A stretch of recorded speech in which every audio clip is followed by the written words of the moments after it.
So this is handout 3.1 in the participant workbook. Exercise and physical activity, getting fit for life. So it starts off, my wife and I have heart problems. About 2 years ago, we joined our local health club where we do both endurance and strength training exercises.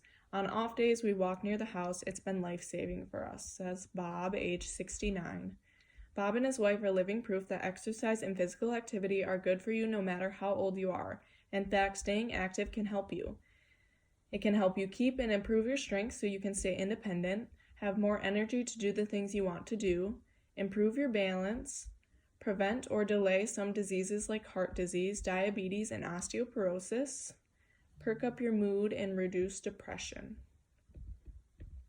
You don't need to buy special clothes or belong to a gym to become more active. Physical activity can and should be part of your everyday life. Find things you like to do, go for brisk walks, ride a bike, dance, work around the house, garden, climb stairs, swim, rake leaves. Try different kinds of activities that keep you moving. Look for new ways to build activity into your daily routine. 4 ways to be active. To get all the benefits of physical activity, try all 4 types of exercise. 1, endurance, 2, strength, 3, balance, and 4, flexibility. I do most of those things at the gym, yoga sometimes, and weight machines, and a little cardio. Mm-hmm. Do you have like a routine that you do those things, or as you feel? Yes, before the quarantine thing, I had a routine that I was probably like on week 3 or so of, where I went on the elliptical for 30 minutes, and then I did the weight circuit, all the different machines, and then I would get on the floor and I would do like planks and a couple things on the floor, and it was becoming a routine until this. Good. So first, try to build up at least 30 minutes of activity that makes you breathe hard on most or all days of the week. Every day is best. That's called an endurance activity because it builds your energy or staying power. You don't have to be active for 30 minutes all at once. 10 minutes at a time is fine. In the summertime, I love to, after work, go walk down by the marina, like briskly, fast as I can. Mm-hmm. Not running, but walking steadily. And I was trying to get up to 5 miles. I basically did about 3 miles each day. Did you start off with less and build your endurance? Yes. Like the first day was like 1 mile. I did that for about a week, and I slowly built up to 3. I actually think I did like around 4 a couple times, but I had not good shoes, and I ended up with blisters. Right. Okay. How hard do you need to push yourself? If you can talk without any trouble at all, you are not working hard enough. If you can't talk at all, you are working too hard. So I think that's a good rule of thumb to keep in mind. Mm-hmm. Keep using your muscles. Strength exercises build muscles. When you have strong muscles, you can get up from a chair by yourself. You can lift your grandchildren, and you can walk through the park. And that's great incentive right there, is I want to be able to carry my grandkids around. Yeah. And I want to be able to get on the floor and play with them. So I have to be able to get back up.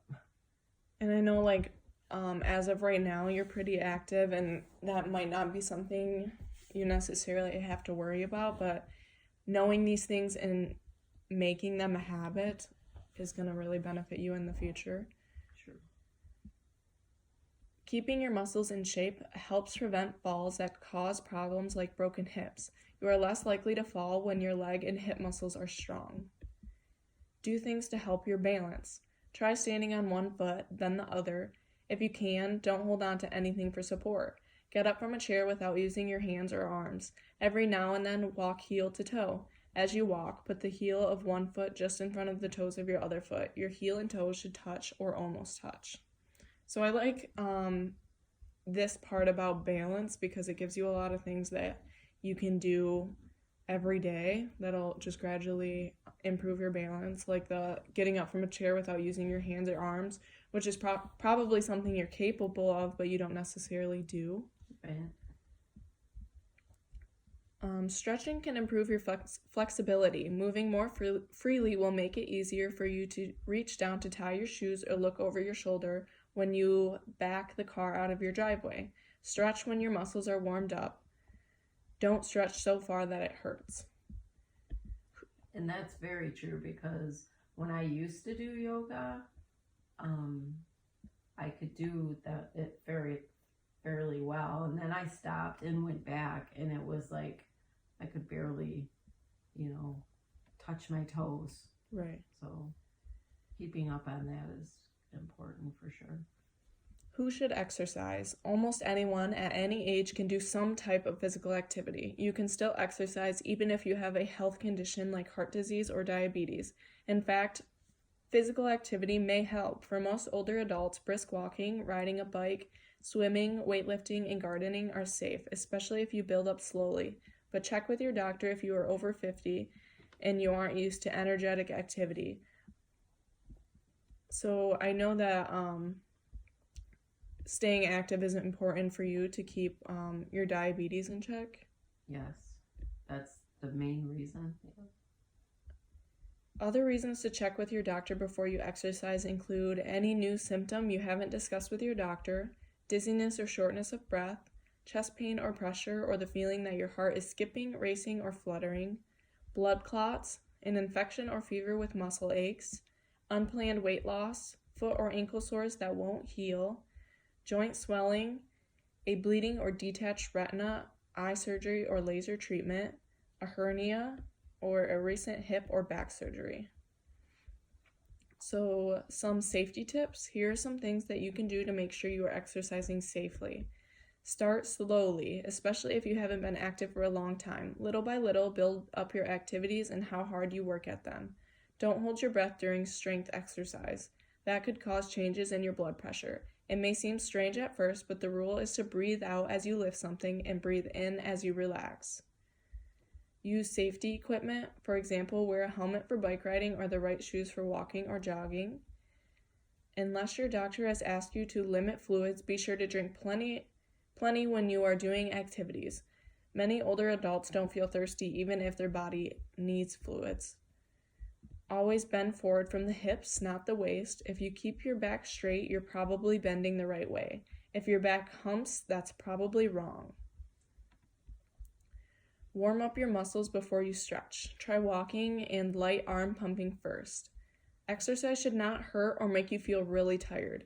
You might feel some soreness, a little discomfort, or a bit weary, but you should not feel pain. In fact, in many ways, being active will probably make you feel better. And then at the end of this handout, there's just some more information on exercise and physical activity. There's a lot of phone numbers to call, so that's something you can take a look at.